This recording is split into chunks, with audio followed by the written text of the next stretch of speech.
केलाय। मुसळधार पावसामुळे गडचिरोलीमधील पर्लकोटा नदीला पूर आला आणि या पुरामुळे तालुक्यातील अनेक गावांचा संपर्क तुटला। भामरागड इथे पूर परिस्थिती गंभीर असून 200 पेक्षा जास्त घरं पाण्याखाली गेलेली आहेत। भामरागडची बाजारपेठ पूर्णपणे पाण्याखाली गेली असून चारही बाजूला पर्लकोटा आणि पामुल गौतम नदीच्या पुराने विळखा घातला।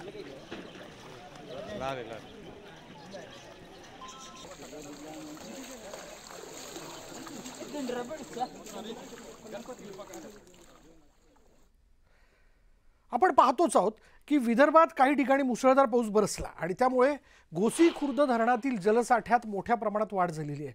त्यामुळे धरणाचे 15 दरवाजे 1 मीटरने उघडण्यात आले, तर 18 दरवाजे 18 मीटरने उघडण्यात आलेले आहेत। धरणातून सध्या 90,536 क्युसेक्सने विसर्ग सुरू आहे। नदीपात्रात मोठ्या प्रमाणात विसर्ग सुरू असल्याने नदीकाठच्या गावांना सतर्कतेचा इशारा देण्यात आला।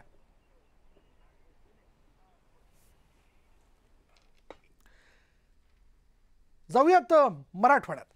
सतत पडणाऱ्या पावसामुळे जायकवाडी धरण पूर्ण क्षमतेने भरलेलं आहे। धरण काठोकाठ भरल्यामुळे मराठवाड्यातील शेती सिंचनाचा प्रश्न मिटलाय।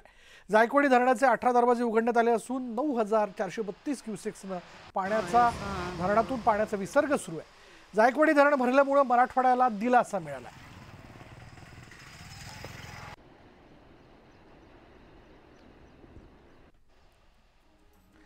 आणि यानंतर इथे वेळ झाली का ब्रेकची। ब्रेक घेऊयात, पहा फक्त न्यूज 18 लोकमत।